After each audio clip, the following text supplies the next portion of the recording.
Did Pope Francis approve the transfer of over 2 million euros to an NGO accused of smuggling migrants into Italy?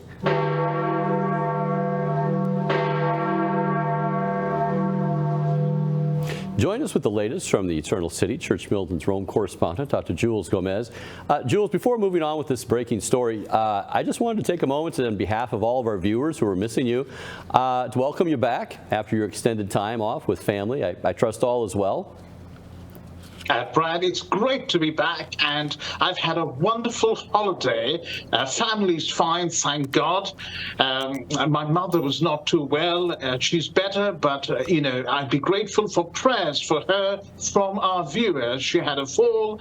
I've spent the holidays in Rome, catching up on rest, but doing a lot of reading and praying and preparing for an academic conference where I'm due to present a paper at the end of January. But it's really good to be back, with Church Militant and with you, Brad. Excellent. It really is. So, Jules, let's go on with the story here. There's a major story on the Catholic Church's funding of illegal immigrants. It's exploding in the Italian media, and the current Pope, as well as his possible successor, they're both at the center of it. What's going on there in Rome? This involves the sum of 2 million euros being transferred from the coffers of various dioceses with the approval of the Italian Bishops' Conference to a very, very, dodgy NGO headed by an activist, a highly left-wing activist who is a close friend of Pope Francis. You can see him in the picture there. His name is Luca Caserini, and his organization is called Mediterranean Saving Humans. Casarini is going on trial on Wednesday, Brad. He's accused of aiding and abetting illegal immigration, which is a massive problem in Italy. And there are at least 4 sets of people involved in the transfer of these 2 million euros.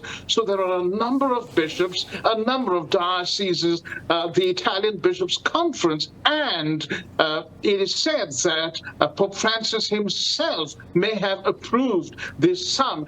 Now, the person who brought the story is a journalist, seasoned Italian journalist called Giacomo Amadori, and this is front page on the Panorama, the Italian newspaper Panorama, but it has also been picked up by various other newspapers. It's very, very concerning because, as you rightly pointed out, Cardinal Matteo Zuppi, Archbishop of Bologna, and the president of the Italian Bishops' Conference is also being named as one of the leading figures in this scandal. And you'd posited that Zuppi might actually be one of the contenders at the next, conclave to walk out on the loggia. But let's break this story down for us, Jules. How all this works? Where does the money come from, and who are the bishops who are giving this money, and more about this dodgy NGO?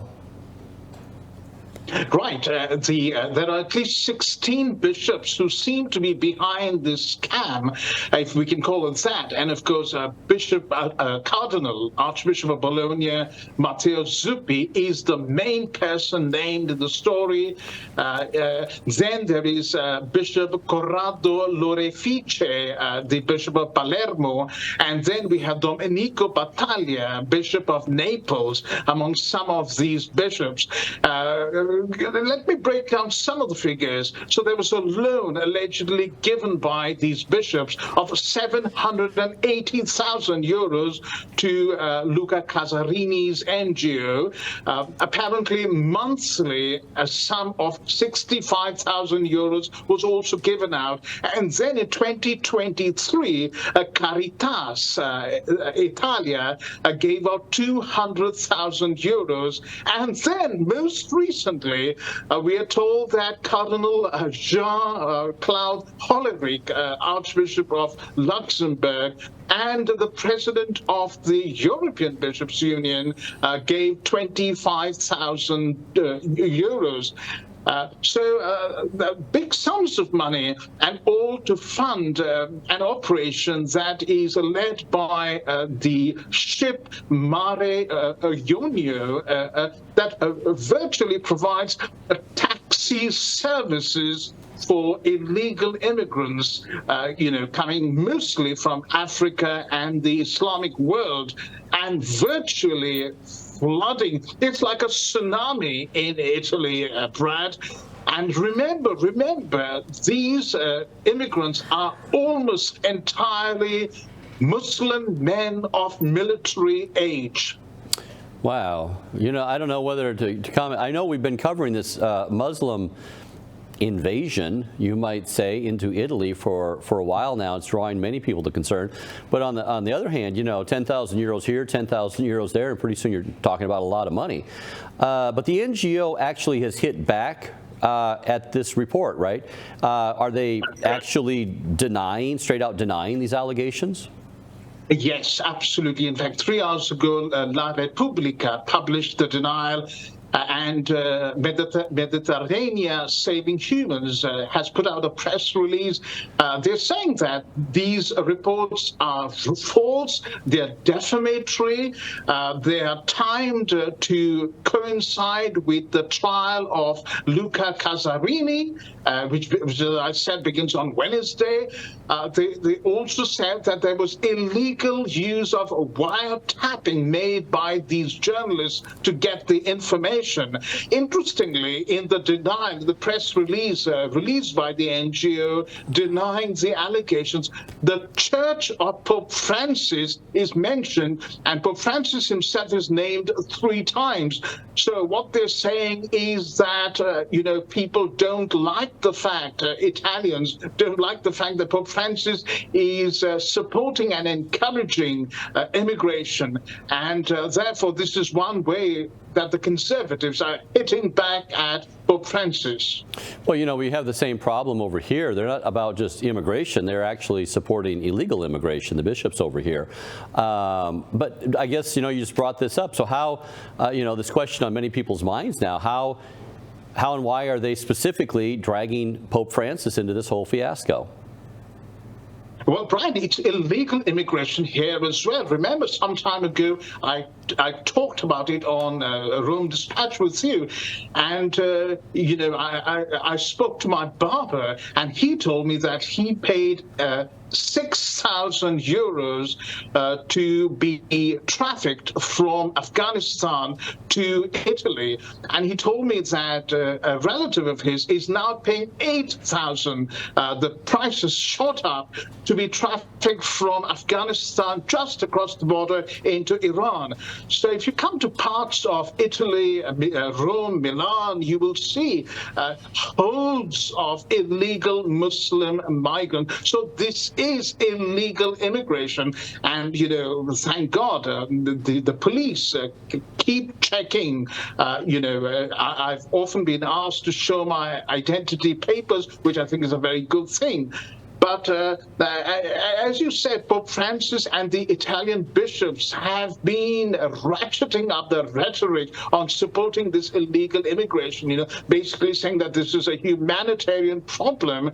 And Avvenire, the Italian bishop's newspaper, constantly puts a spin on this, never, ever exposing the very dark side of illegal immigration, not just in Italy, but also in Germany, France, and other parts of Europe. So there's no specific money trail, you would say, that goes back to the pen of Pope Francis.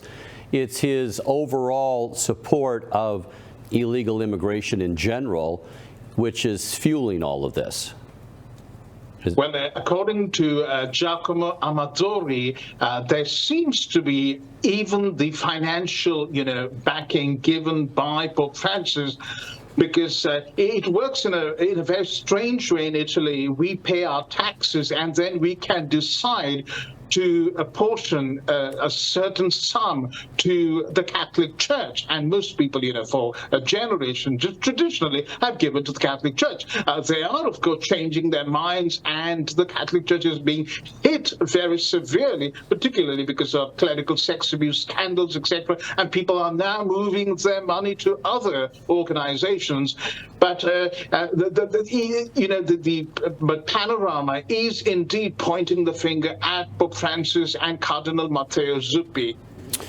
Okay, so let's shift over to Luca Caserini. This guy's a real piece of work.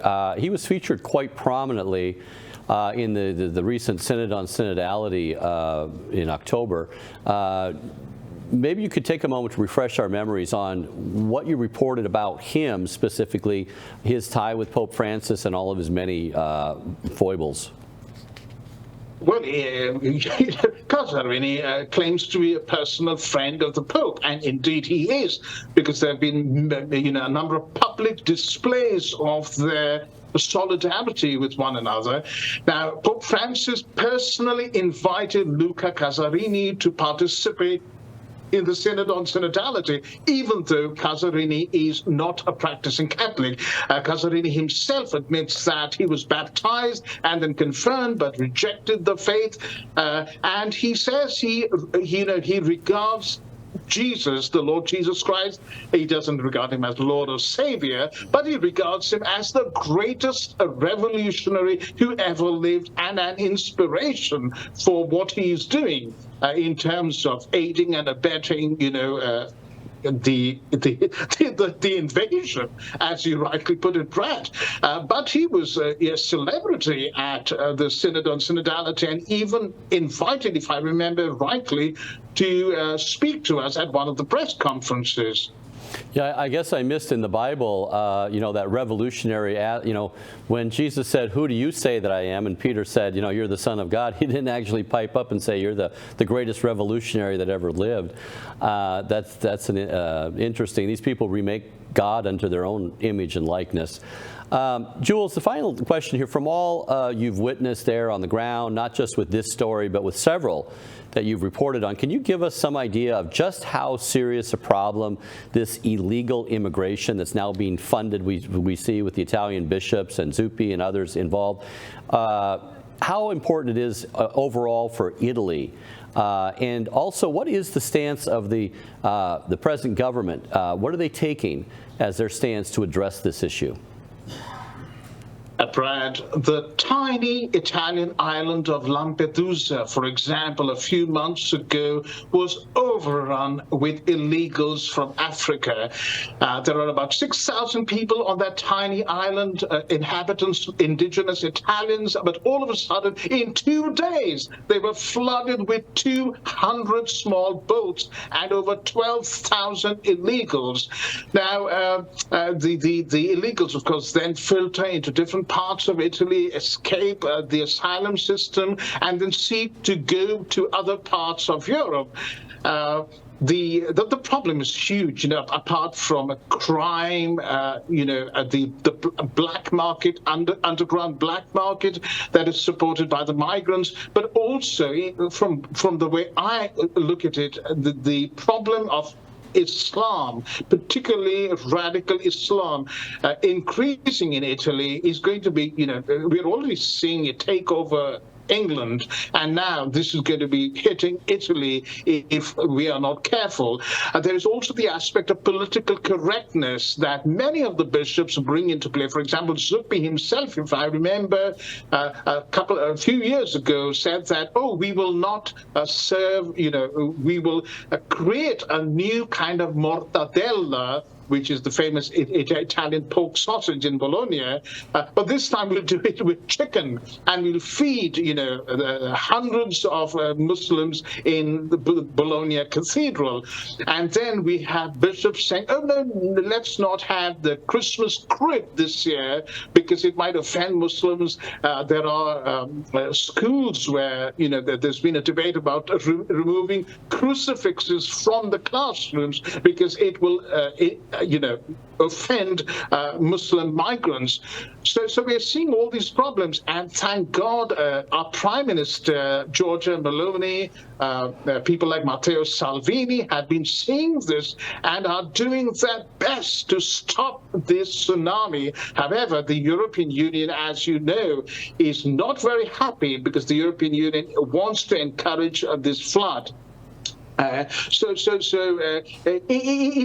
is almost a tug of war, a diplomatic tug of war between the Vatican and between Rome, between Meloni and between Pope Francis over the very thorny issue of immigration. Well, when it comes to the charism of papal infallibility, politics, finance, and even prudential judgments are not covered in that clause. The Pope can make mistakes, errors in judgment in such areas, and it's okay for the media to report on such things, but always keep in mind that the Vicar of Christ will not overwrite or cancel Christ's promise to remain with his church, Christ's church, until the end of time. Stay on the bark of Peter, because nothing and no one can ever sink it. Jules, thanks for being back on today. We all missed you. Thank you, Brad. Thanks again for watching today's episode of Rome Dispatch. This show is brought to you by donors like Real Estate for Life. If you're looking to buy or sell a home and want to support our mission, visit realestateforlife.org. Again, that's realestateforlife.org. Be sure to tell them Church Militant sent you. God bless.